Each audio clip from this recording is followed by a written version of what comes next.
Bienvenue sur Afronews 360.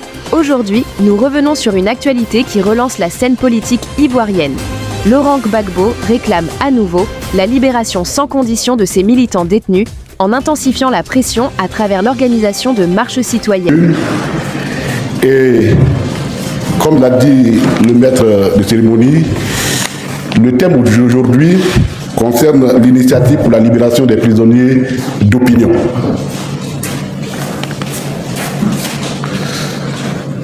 Alors, cette initiative est celle du président Laurent Gbagbo, qui l'a rendu public le 29 novembre dernier, pour montrer à quel point il est attaché aux valeurs humaines, mais surtout les valeurs africaines, qui sont en premier lieu la solidarité. La solidarité envers les personnes qui sont dans les difficultés.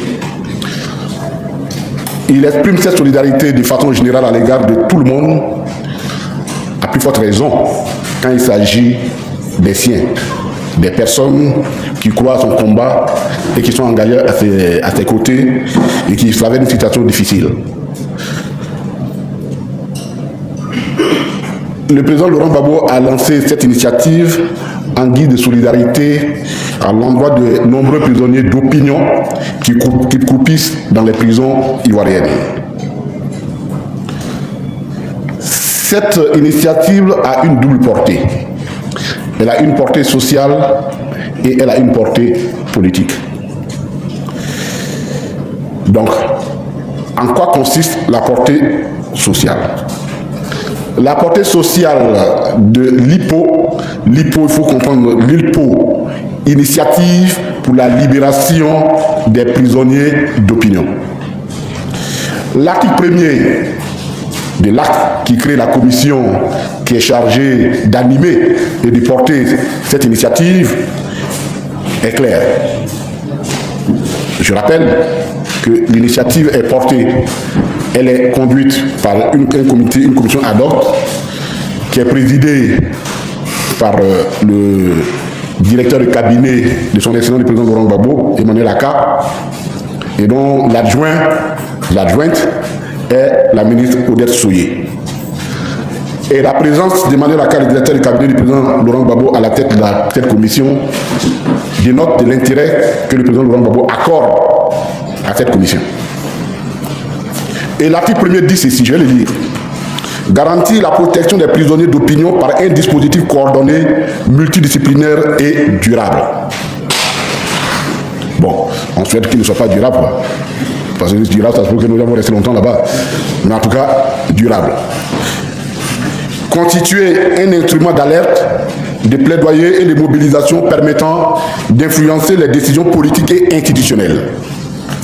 Servir de passerelle entre les familles, les avocats, les organisations des droits de l'homme, les médias et les institutions internationales.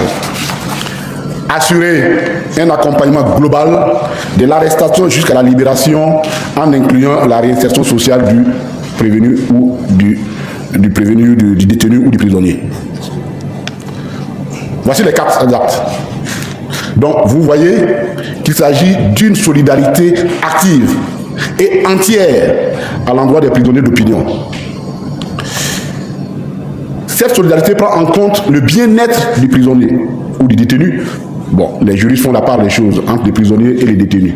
Les détenus, c'est celui qui n'a pas encore été jugé, on appelle en détention provisoire, parce qu'il n'a pas encore été jugé, et les prisonniers, c'est celui qui a été jugé et condamné.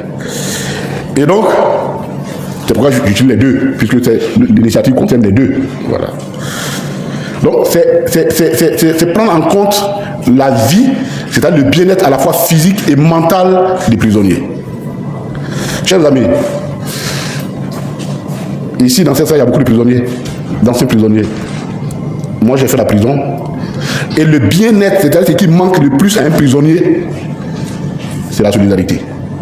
Ce qu'un prisonnier attend le plus, c'est de ne pas se sentir oublié par les siens. Et il n'y a pas meilleur expert pour comprendre cette situation que le président Laurent Gbagbo, qui, à la circonstance, je pense qu'il fait partie des experts mondiaux pour avoir connu toutes sortes de prisons. Et donc, il sait mieux que quiconque les besoins d'un prisonnier. Et c'est ce qu'il a essayé d'exprimer en disant qu'il faut tenir compte des prisonniers dans son entièreté, c'est-à-dire dans son aspect physique et dans son aspect moral. Il ne s'arrête pas là. Il y a cette solidarité pendant toute la vie du prisonnier, à la fois sa vie carcérale, c'est-à-dire donc à l'intérieur de la prison, mais également à l'extérieur, parce qu'il y a sa famille à prendre en compte. Vous n'avez pas idée que lorsque vous êtes en prison, qu'on vous appelle pour dire on va libérer, il faut payer les loyers. Les enfants doivent aller à l'école. Les enfants sont malades. Et ce qui est remarquable ici, en ce qui nous concerne, le combat du président Laurent Gbagbo et de son parti est épousé par les plus faibles de notre société. Les gagne-peu, les oubliés du système. Je ne sais pas si vous avez remarqué, quand vous sortez et que vous êtes un cadre du parti que les gens reconnaissent, quand vous allez dans un magasin, dans un lieu, ce sont les plus petits qui se reconnaissent en vous et qui viennent vers vous. Les vigiles, les caissiers, les gagne-peu. C'est eux qui épousent notre combat. C'est pour eux que nous nous battons. Et c'est justement pour cela qu'ils sont toujours en première ligne de notre combat et c'est ce qui les expose davantage au risque d'arrestation. Ce sont eux. Et quand ils sont en prison, il y en a qui perdent leur boulot. Mais pire, il y en a qui perdent leur famille. Parce qu'on est dans une société où les valeurs ont foutu le camp. Et excusez-moi, ce n'est pas parce qu'on leur en veut, c'est la société qui leur impose. Mais pour reprendre une expression ivoirienne, les femmes n'aiment plus durer dans mauvais rêves. Et très souvent, on le dit peut-être pour essayer de dédramatiser la situation, mais beaucoup de couples sont partis, ont volé en éclats à cause de la vie carcérale, de l'emprisonnement de l'une des parties, de l'un des époux. Il faut les soutenir. Donc c'est une solidarité active. Et quand le président prend cette initiative, il regarde et les militants du PPACI et les cadres du PPACI, mais il regarde tous les sympathisants et toutes les personnes de bonne volonté, parce que nous avons besoin de moyens pour venir au secours de ces personnes qui n'ont fait que exercer un droit que leur reconnaît la Constitution ivoirienne. Nous allons revenir là-dessus.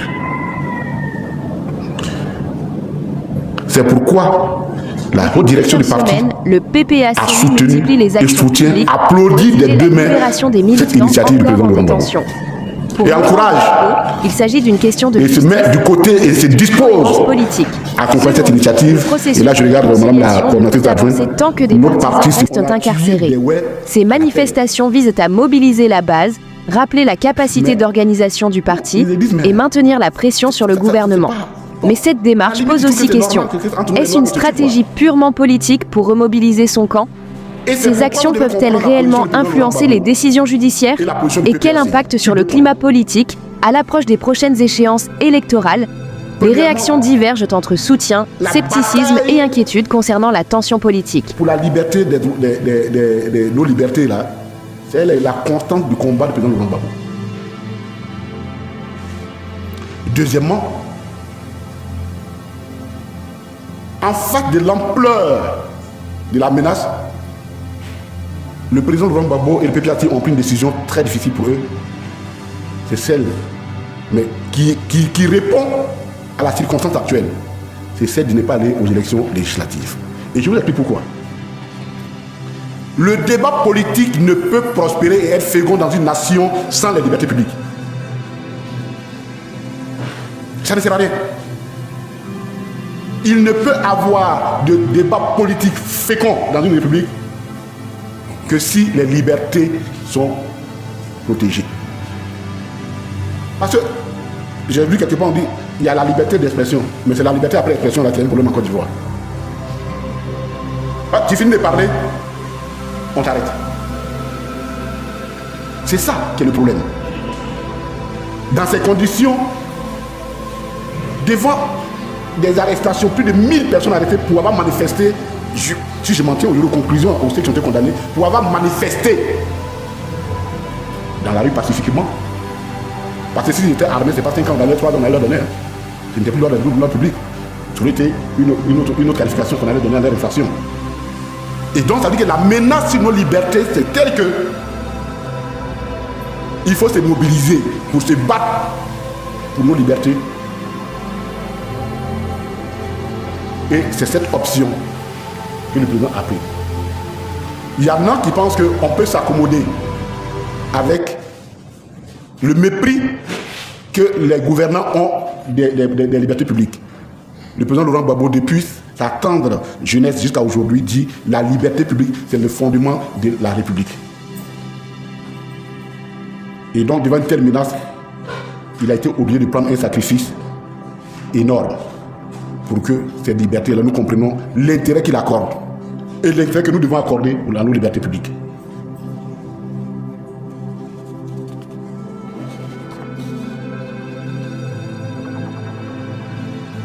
En dehors des libertés, l'ILPO a été aussi créé pour protéger, c'est un instrument de promotion du respect des lois. Chers camarades, chers amis, qui nous suivez, la loi, dans une république, dans un État, c'est les liens qui permettent d'unir tout le monde, tous les corps de l'État en un bloc homogène. On ne peut pas ne pas respecter la loi. Dessus quoi? La loi fondamentale. Expliquez-moi. Qu'est-ce qui peut permettre à un citoyen de porter une arme légale pour protéger une autre dans une communauté? Mais c'est la loi. C'est parce que la loi a décidé que les policiers et les gendarmes sont les seuls qui légitiment la violence de l'État. C'est eux qui doivent avoir les armes. C'est la loi. Sinon, s'il n'y a pas de loi, pourquoi quelqu'un va porter une arme et moi je ne vais pas porter une arme? C'est la loi. Donc, celui qui porte une arme est un privilégié de la nation. Ce privilège lui a été accordé par la loi. Plus que quiconque, il doit être regardant sur ça. Parce que c'est un privilégié. Seul un privilégié dans une république, dans un État, dans une communauté, a le droit de porter une arme. Donc, ça suppose que et la police et la gendarmerie, ils doivent exercer les choses dans le respect total de la loi. Puisque c'est ça qui leur donne des privilèges. L'initiative de Laurent Gbagbo montre une volonté claire. Replacer la question de ses militants au centre du débat national. Reste à voir si cette pression populaire portera ses fruits ou si elle renforcera les blocs politiques déjà en opposition.